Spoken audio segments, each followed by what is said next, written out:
Hello everyone, स्वागत है आपका आपके अपने चैनल पे। हम यहाँ पर डिस्कस कर रहे हैं स्पेशल एजुकेशन के एग्ज़ाम को। हम इस एग्ज़ाम के 80 क्वेश्चंस डिस्कस कर चुके हैं। अब हम इसका डिस्कस करेंगे लास्ट 20 क्वेश्चन जो कि सेकंड पार्ट से हैं, जो स्पेशल एजुकेशन के हैं। और फर्स्ट पेपर में हम जीके, हिंदी और इंग्लिश के सेक्शन को डिस्कस कर चुके हैं। आप चैनल को सब्सक्राइब कर लीजिए ताकि जितनी भी आंसर कीज़ आएंगी उनको हम डिस्कस कर सकें, ताकि आने वाले अपकमिंग एग्ज़ाम्स में हम अच्छे से स्कोर कर सके। तो चलिए स्टार्ट करते हैं। जो इसका फर्स्ट क्वेश्चन है वो है, which statistical test is use to determine if there is a significant difference between the means of two independent groups. तो जो इसका आंसर बनेगा वो बनेगा टी टेस्ट।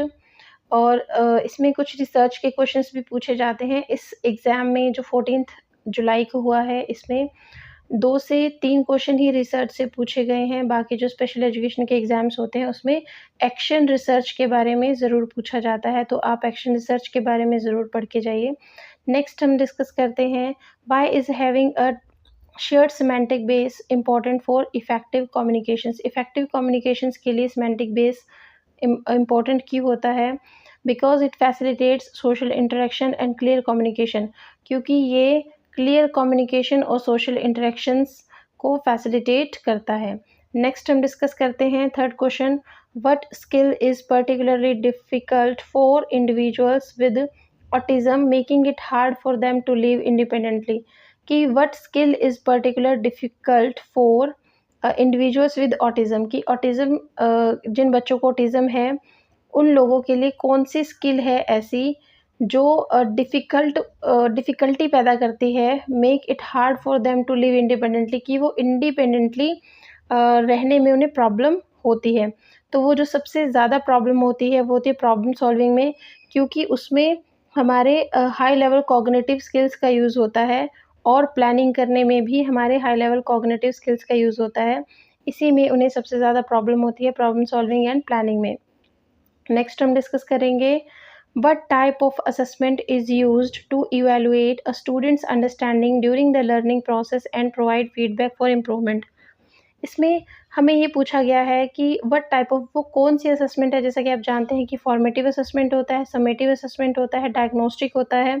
इसमें पूछा गया है कि उस असेसमेंट के बारे में बताइए जो स्टूडेंट्स की अंडरस्टैंडिंग को ड्यूरिंग द लर्निंग, देखो यहाँ पे क्वेश्चन में पूछा गया ड्यूरिंग द लर्निंग, जब आप पढ़ाई कर रहे हैं या जब आप सीख रहे हैं उसके बीच में, उसी के साथ-साथ जो आप असेसमेंट करते हैं, जो टीचर्स असेसमेंट करते हैं या स्टूडेंट्स खुद असेसमेंट करते हैं, and provide feedback for improvement, और इम्प्रूवमेंट के लिए जो फीडबैक प्रोवाइड किया जाता है वो असेसमेंट का नाम हमें बताना है, तो वो है फॉर्मेटिव असेसमेंट। ये जो समेटिव असेसमेंट है, ये एग्ज़ाम्स जो लास्ट में एग्ज़ाम्स एनुअल एग्ज़ाम्स होते हैं ये उनके लिए होता है। और जो डायग्नोस्टिक असेसमेंट है ये होता है रेमेडियल टीचिंग जब बच्चों को दी जाती है तो उससे पहले डायग्नोस किया जाता है। तो इसका जो आंसर बनेगा वो बनेगा फॉर्मेटिव असेसमेंट। नेक्स्ट क्वेश्चन हम डिस्कस करते हैं, what big challenge for young childrens with disability like autism syndrome disorders when it comes to become adult. कि जब जो बच्चे हैं और ASD वाले बच्चे हैं, जब वो एडल्ट यानी कि यंग एज में आते हैं तो उनको सबसे बड़ी प्रॉब्लम क्या फेस करनी पड़ती है। तो सबसे बड़ी जो प्रॉब्लम उनको फेस करनी पड़ती है वो होती है फाइंडिंग अ जॉब, क्योंकि सोशलाइजेशन बहुत इम्पॉर्टेंट होता है और हमें इंडिपेंडेंट अगर जीना है और फाइनेंशियल इंडिपेंडेंट भी जीना बहुत ज़रूरी होता है। तो ऑटिस्टिक जो बच्चे होते हैं उनको जॉब फाइंड करने में बहुत समस्या होती है। नेक्स्ट डिस्कस करते हैं, what is the study of how individual words are combined to create sentence known as.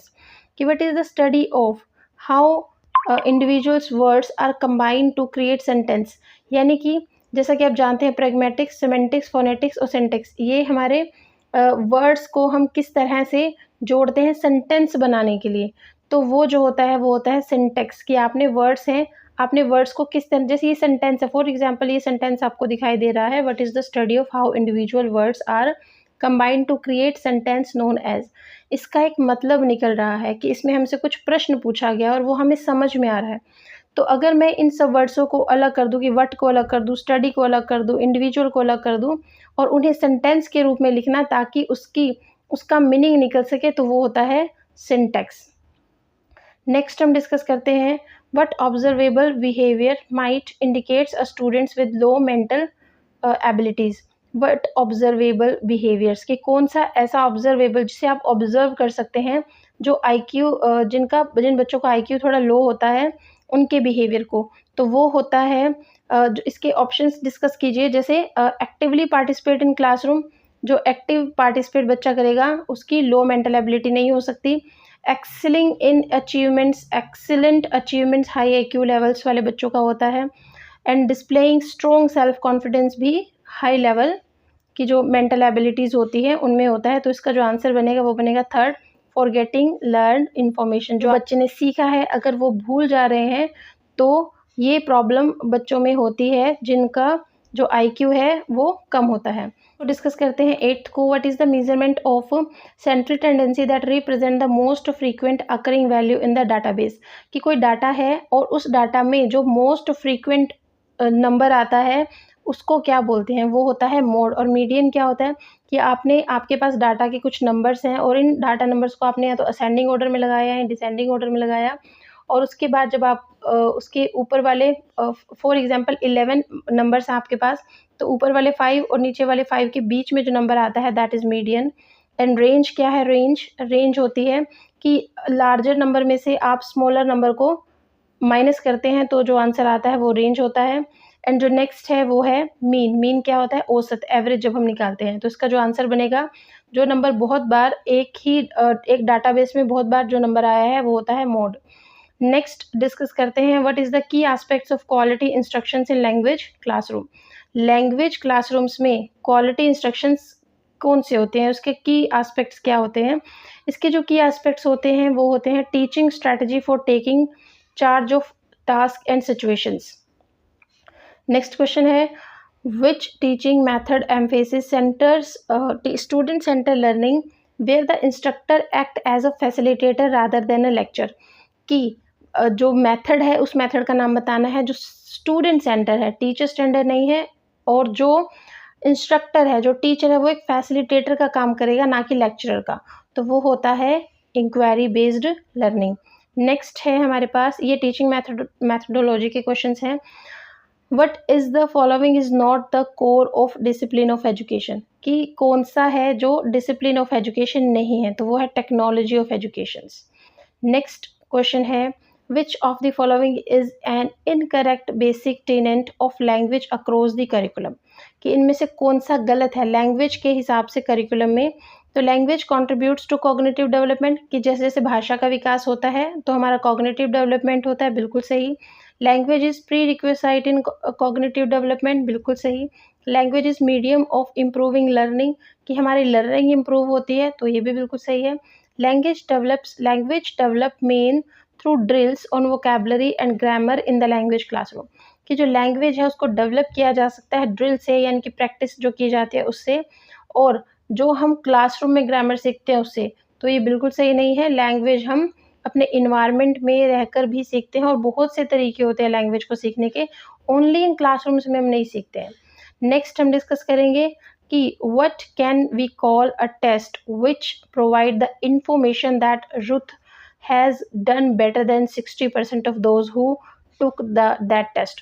कि वो टेस्ट, उस टेस्ट को क्या कहा जाता है जिसमें एक नॉर्म डिसाइड कर दिया जाता है कि अगर आपको पास होना है तो आपके 33% मार्क्स आने चाहिए या फिर 60% मार्क्स आने चाहिए। तो इस तरह के टेस्ट को बोला जाता है नॉर्म रेफरेंस टेस्ट। नेक्स्ट हम डिस्कस करते हैं कि which of the following is the correct fact that about womens.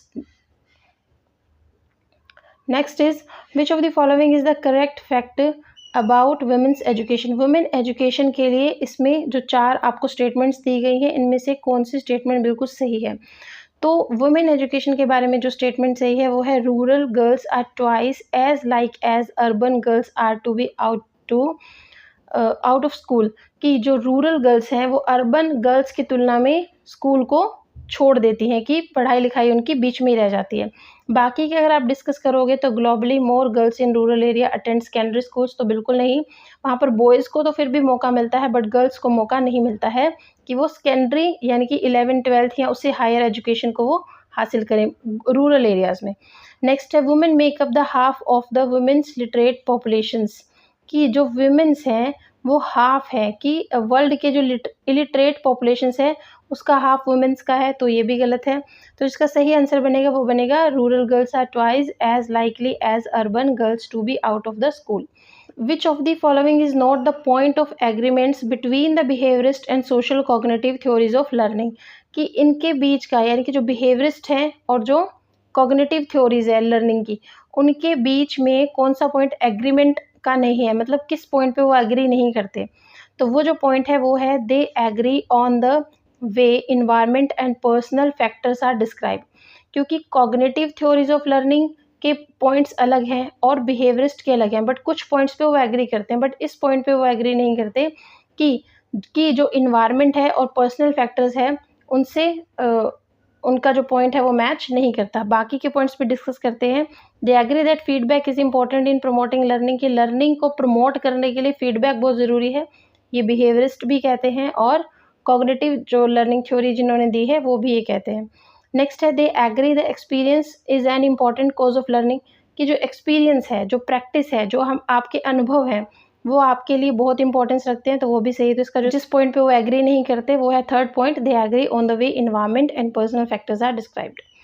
Next question है which of the following facts is not true about dyslexia, dyslexia के बारे में कौन सा पॉइंट यहाँ पर सही नहीं है। तो dyslexia affects individuals throughout their lifes, कि इंडिविजुअल्स को पूरी लाइफ ये इफ़ेक्ट करता है, तो बिल्कुल सही है कि उसका प्रभाव तो पड़ता ही है पूरी लाइफ में। Dyslexia is language based learning disability, ये भी बिल्कुल सही है कि लैंग्वेज बेस्ड है, बच्चा को पढ़ने में समस्या होती है। पीपल्स विद डिसलेक्सिया, क्योंकि रीडिंग से रिलेटेड प्रॉब्लम है, तो peoples with dyslexia have difficulties with specific language skills particularly reading, तो ये मैंने अभी बताया बिल्कुल सही। But dyslexia is due to lack of intelligence, नहीं, कि इंटेलिजेंस की कमी होने की वजह से, यानी कि आईक्यू कम होने की वजह से डिसलेक्सिया होता है, ऐसा बिल्कुल भी नहीं है। तो इसका जो सही उत्तर है वो है सेकंड। नेक्स्ट हम डिस्कस करते हैं which of the following step is the Herbartians 5-step system includes comparisons with former ideas and consideration of their similarities and differences, कि हर्बर्टियंस ने 5 स्टेप्स दिए हैं, उसमें से कौन सा स्टेप है जो कंपैरिजन करता है विद फॉर्मर आइडियाज़, जो हमारे पहले के आइडियाज़ हैं उनसे और उनके सिमिलैरिटीज़ और उनके डिफरेंसेस के बारे में, तो वो है एसोसिएशन। तो नेक्स्ट क्वेश्चन डिस्कस करेंगे। नेक्स्ट क्वेश्चन है which of the following is the incorrect about stimulation, stimulation के बारे में क्या है इनकरेक्ट, इनकरेक्ट इनमें से स्टेटमेंट्स कौन सी है। तो सिमुलेशन का मतलब क्या होता है कि simulation is a teaching method that test participants knowledge and skills levels by placing them in scenario where they must actively solve problems, कि सिमुलेशन है एक टीचिंग मेथड जिसमें स्टूडेंट्स को ऐसे सिचुएशंस में डाला जाता है जिसमें वो अपनी नॉलेज और स्किल के लेवल को यूज़ करके प्रॉब्लम को सॉल्व कर सकें। तो इसके बारे में जो इनकरेक्ट है वो है simulation has an element of competition and the goal is to win, competition के बारे में नहीं है, हमें बच्चों को लर्निंग करानी है, सिखाना है और उनको रियल लाइफ एक्सपीरियंसेस जो हैं उनसे जोड़ना है, तो इसमें कंपटीशन नहीं आता। एंड इसके बाकी के जो हैं वो करेक्ट है सिमुलेशन के बारे में कि it follow the principle of constructivist learning and teaching, बिल्कुल सही है। एक्सपीरियंशियल लर्निंग है, एक्सपीरियंस करानी है चीज़ें, ये भी बिल्कुल सही है। And simulation promote the use of critical and evaluation thinking, बिल्कुल सही। नेक्स्ट हम डिस्कस करेंगे विच of the following is not among squab 5 common places of curriculum, कि स्क्वैब के 5 करिकुलम्स में कौन सा पॉइंट इसमें नहीं है, तो वो है गवर्नमेंट, करिकुलम मेकिंग है, स्टूडेंट्स है, टीचिंग है, क्योंकि करिकुलम स्टूडेंट्स के लिए बनाया जाता है, टीचर्स के लिए बनाया जाता है, उनकी लर्निंग के लिए बनाया जाता है, उनको अच्छे से सिखाने के लिए कि क्या चीज़ें किस एज लेवल पे बच्चे को आनी चाहिए, बट इसमें गवर्नमेंट का कोई रोल नहीं होता। तो इसके 5 कंपोनेंट्स में गवर्नमेंट नहीं है। नेक्स्ट हम डिस्कस करेंगे what is the development task of adolescence period, adolescence periods के दौरान कौन सा डेवलपमेंटल टास्क होता है, तो इनमें से बताना है एडजस्टिंग टू एजिंग पेरेंट्स, ये एडोलसेंस में नहीं है। एडोलसेंस क्या है, चाइल्डहुड और एडल्टहुड के बीच का पीरियड जिसे हम किशोरावस्था कहते हैं, तो इसमें एडजस्ट करना एजिंग पेरेंट्स के बीच में ये बिल्कुल नहीं है, तो इसमें एडजस्ट करना एजिंग पेरेंट्स के बीच में ये बिल्कुल नहीं है। Learning physical skills necessary for ordinary games, ये भी नहीं है। And learning sex differences in sexual modesty, ये भी नहीं है। इसका जो सही उत्तर बनेगा वो बनेगा achieving masculine and feminine social roles. आज हमने अपने इस एग्ज़ाम को, जो स्पेशल एजुकेशन का एग्ज़ाम है, इसको कंप्लीट डिस्कस कर लिया है। इसके जो और भी प्रीवियस एग्ज़ाम्स हैं जो 2018 में हुआ है, 2021 में हुआ है, उनको हम डिस्कस करेंगे ताकि हमारे लिए हेल्पफुल हो सके जो डीओई का एग्ज़ाम होने वाला है उसमें और रिसोर्स सेंटर कोऑर्डिनेटर की वैकेंसीज़ में।